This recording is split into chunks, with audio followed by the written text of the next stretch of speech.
it up. That's me in the corner.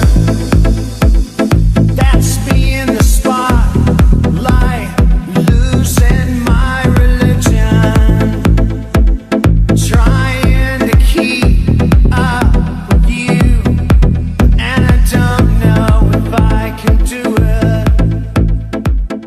This is what we've come to expect as normal. It doesn't have to be like this. This is the institutionalisation of greed. It's Russell Brand to speak to Lord Rothermere.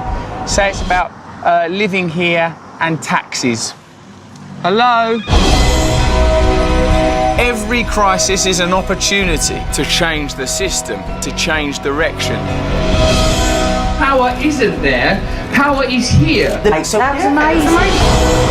Our challenge as people is to say, we will not let this happen anymore. We will bring back power into our own hands. Things can change. Things do change. So I'll wait here, see if he's around. He's not around. He must be up there working. No, 4 million a year, he's probably grafting. And I don't know if I can do it. Oh no, I've said too much. I haven't said enough. I thought that I heard you laughing. I thought that I heard you sing. I think I thought I saw you try.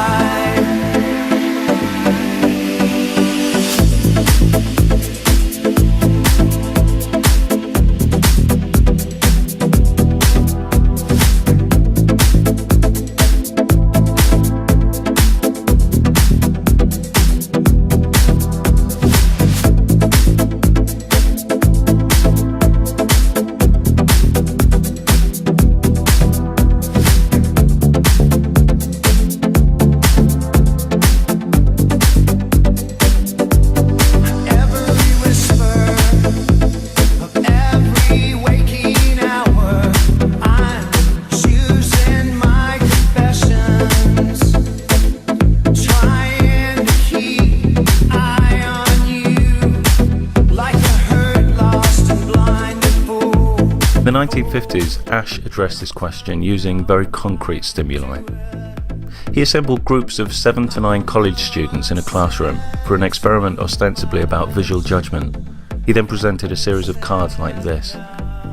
Going around the group, participants then had to identify which of the lines on the right matched the line on the left.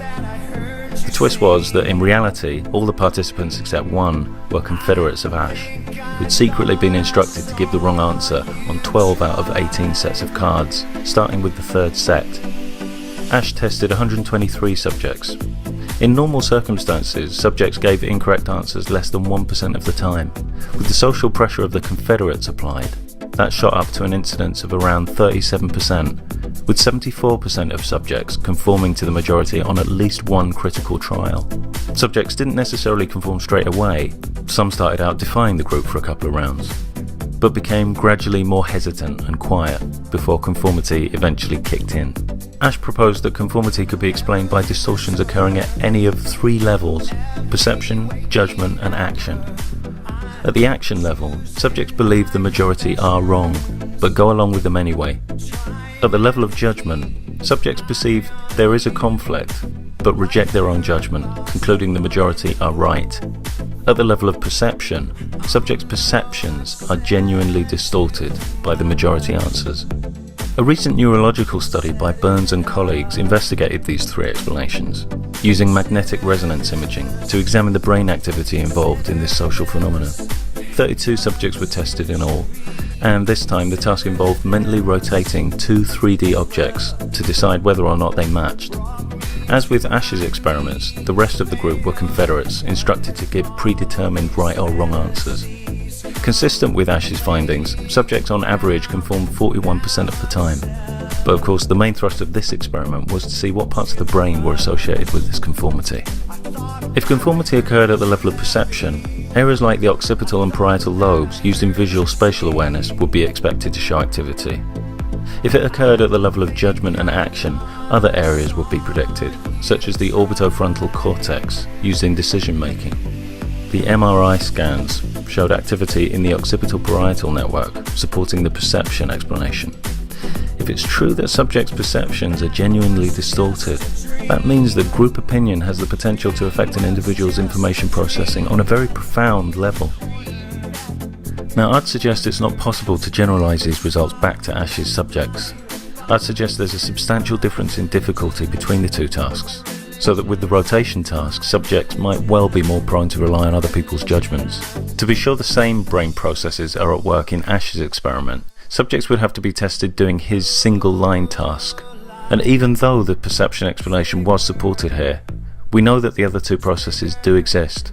We can all think of instances in our lives when we've knowingly gone along with the majority despite private reservations or preferences. There are loads of human mechanisms that can work for us or against us.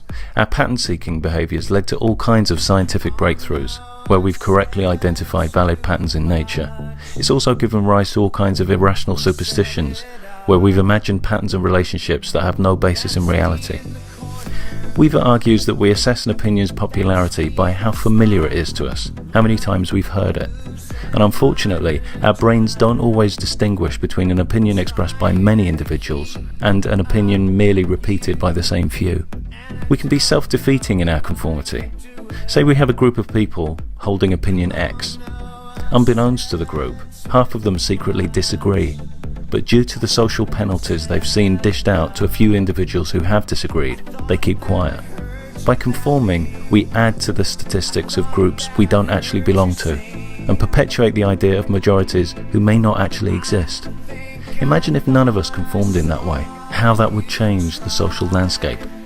Just knowing about Ash's experiment makes us less susceptible as potential subjects in similar experiments. The more aware we are of our vulnerabilities to conform on any level, the better we're able to defend against it. It's easier to be sceptical towards groups we don't belong to, or that we've broken away from, but conformity really kicks in the groups we identify with. To get the support and acceptance we might seek from those groups, we can find ourselves giving up more than we bargained for in return. Being part of a group doesn't mean agreeing with every part of that group. We should always feel able to voice legitimate criticisms with any group, whether that's family, friends, social interest groups, whoever. When we stop feeling able to do that, we give those groups a status and authority that they don't deserve, and that they actually don't possess. If a group can't handle legitimate dissent, it's not a group I want to be part of. Thinking is the first step, doing is the next. Some people spend years reading self-help books, having profound realizations, epiphanies, breakthroughs in their head. Then they're sometimes deflated to find that with all that amazing awareness, their life doesn't seem to change. It doesn't change because despite their insights, they don't change their behavior. Awareness is important, but behavior is just as crucial. Burns' studies showed that subjects who went against the group exhibited brain activity associated with emotional arousal. It feels risky to stand out, but as with most things, the more you do it, the easier it feels. I think it's important to push ourselves in life, to stretch ourselves. If we don't expect much from ourselves, we can stagnate. But expectations need to be realistic. Our own expectations and other people's expectations of us. Disappointing people can actually be very humanizing. It can give those we disappoint the opportunity to realize that their demands might not be reasonable. So I'm throwing open an invitation to consider some of the things we conceal about ourselves in order to conform. Preferences, activities, beliefs, physical characteristics that violate no one, but for some reason we submit to a perceived consensus that they're unacceptable. What kinds of fears lie behind our conformity on these things? Are these judgments rational? You don't like to dance? Don't dance. The ideas, the books, the films, the people that inspire me are the ones that celebrate diversity, individuality, authenticity. I've certainly never been inspired by anyone who's encouraged conformity to the group, anyone who's tried to encourage fear, or tried to shrink my comfort zone. People who come out with this kind of fallacious bullshit. Have you?